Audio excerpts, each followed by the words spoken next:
Our programs offer many languages. Please visit suprememastertv.com/schedule. Nos programmes offrent plusieurs langues. Veuillez visiter suprememastertv.com/schedule. Nuestros programas ofrecen varios idiomas. Visite suprememastertv.com/schedule. 番組は多言語放送です。放送予定は suprememastertv.com/schedule。They come in times of crisis in order to bring to an end the old and the undesirable, and make way for new and more suitable forms for the evolving life of God immanent in nature.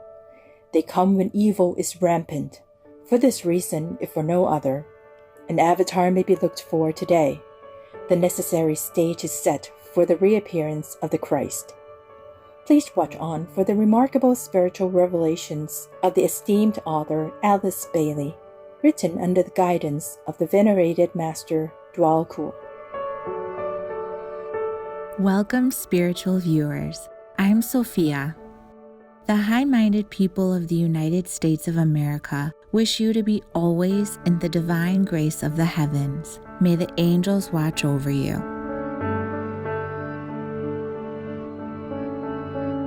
Alice Bailey was an extraordinary British-American esoteric author of the 20th century. She was one of the first to use the term New Age, referring to a better future for the world that fulfills the divine plan of love and light. Born in 1880, Alice Bailey in her youth was a devoted Christian who later developed an extensive knowledge and practice of theosophy. In 1919, at the age of 39, she began a spiritual journey of inner telepathic communications with the great ascended master P1o3, also called the Tibetan or Master DK. Over the next 3 decades until the end of her life, the master thus transmitted ancient teachings of the ageless wisdom to his chosen disciple, which she diligently recorded as 19 books. In addition, Alice Bailey wrote other profound books on her own. In 1922, Alice Bailey and her husband, Foster Bailey, founded the Lucis Trust and the Arcane School to offer the teachings and meditation guidance to the public. The nonprofit Lucis Trust is still active today and continues to publish Alice Bailey's works, including as free ebooks for people to study in this special period of our planet. Today we will read from one of Alice Bailey's books written in cooperation with Master P1o3, titled The Reappearance of the Christ, published in 1948. In Chapter 1, we'll learn about humanity's invocation, what is it and when it occurs, and how this brings about the new appearance of a great master, or Christ, for the whole humanity. Whenever there is a withering of the law and an uprising of lawlessness on all sides, then I manifest myself. For the salvation of the righteous and the destruction of such as do evil, for the firm establishing of the law, I come to birth age after age. The Bhagavad Gita, Book 4, Sutra 7 and 8. The Reappearance of the Christ, Chapter 1, The Doctrine of the Coming One. Right down the ages, in many world cycles and in many countries, and today in all, great points of tension have occurred which have been characterized by a hopeful sense of expectancy. Someone is expected, and his coming is anticipated. Always in the past, it has been the religious teachers of the period who have fostered and proclaimed this expectancy, and the time has always been one of chaos and difficulty, of a climaxing point at the close of a civilization or culture, and when the resources of the old religions have seemed inadequate to meet men's difficulties or to solve their problems. The coming of the Avatar, the advent of a coming one, and, in terms of today, the reappearance of the Christ are the key notes of the prevalent expectancy. When the times are ripe, the invocation of the masses is strident enough and the faith of those who know is keen enough. Then, always He has come, and today will be no exception to this ancient rule or to this universal law. For decades, the reappearance of the Christ, the Avatar, has been anticipated by the faithful in both hemispheres, not only by the Christian faithful, but by those who look for Maitreya and for the Bodhisattva, as well as who expect the Imam Mahdi. When men feel that they have exhausted all their own resources and have come to an end of all their own innate possibilities, and that the problems and conditions confronting them are beyond their solving or handling, they are apt to look for a divine intermediary and for the mediator who will plead their cause with God and bring about a rescue. They look for a savior. This doctrine of mediators, of messiahs, of Christ, and of avatars can be found running like a golden thread through all the world faiths and scriptures, and relating these world scriptures to some central source of emanation. They are found in rich abundance everywhere. Even the human soul is regarded as an intermediary between man and God.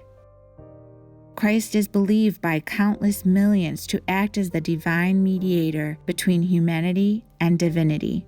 The whole system of spiritual revelation is based, and has always been based, on this doctrine of interdependence, of a planned and arranged conscious linking, and of the transmission of energy from one aspect of divine manifestation to another, from God in the secret place of the Most High to the humblest human being, living and struggling and sorrowing on earth. Everywhere this transmission is to be found. I am come that they may have life, says the Christ, and the scriptures of the world are full of the intervention of some being, originating from some source higher than the strictly human. Always the appropriate mechanism is found through which divinity can reach and communicate with humanity. And it is with this communication and these instruments of divine energy that the doctrine of avatars, or of divine coming ones, has to do. An avatar is one who has a peculiar capacity, besides a self-initiated task and a preordained destiny, to transmit energy or divine power. This is necessarily a deep mystery and was demonstrated in a peculiar manner and in relation to cosmic energy by the Christ, who, for the first time in planetary history, as far as we know, transmitted the divine energy of love directly to our planet and in a most definite sense to humanity. Always, too, these avatars or divine messengers are linked with the concept of some subjective spiritual order or hierarchy of spiritual lives, who are concerned with the developing welfare of humanity. All we really know is that down the ages, great and divine representatives of God embody divine purpose and affect the entire world in such a manner that their names and their influence are known and felt thousands of years after they no longer walk among men. Again and again, they have come and have left a changed world and some new world religion behind them. We know also that prophecy and faith have ever held out to mankind the promise of their coming again amongst us in an hour of need. These statements are statements of fact, historically proven. Beyond this, we know relatively few details. The word avatar is a Sanskrit word meaning literally coming down from far away. All of the world avatars or saviors, however, express two basic incentives: the need of God to contact humanity and to have relationship with men, and the need of humanity for divine contact, help, and understanding. Subject to those incentives, all true avatars are therefore divine intermediaries. They can act in this fashion because they have completely divorced themselves from every limitation, from all sense of selfhood and separativeness, and are no longer, by ordinary human standards, the dramatic center of their lives, as are most of us. When they have reached that stage of spiritual decentralization, they themselves can then become events in the life of our planet. Toward them, every eye can look and all men can be affected.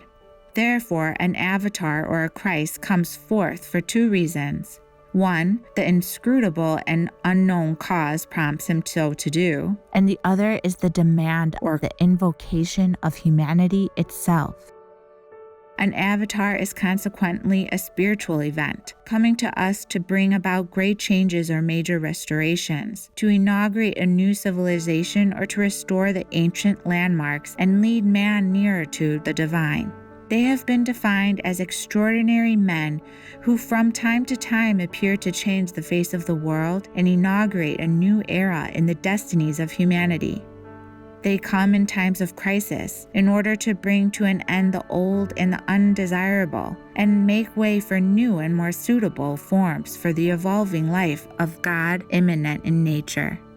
They come when evil is rampant. For this reason, if for no other, an avatar may be looked for today. The necessary stage is set for the reappearance of the Christ. For more information on Alice Bailey's books, please visit luciustrust.org. Illuminated viewers, we were grateful to have your company for today's Words of Wisdom. Please join us again on Monday, March 9th, for the part 2 of From Alice Bailey's The Reappearance of the Christ, the Doctrine of the Coming One. May your emanating pure spiritual energy keep blessing the world in God's eternal grace. Our programs offer many languages. Please visit suprememastertv.com/schedule and suprememastertv.com/WOW.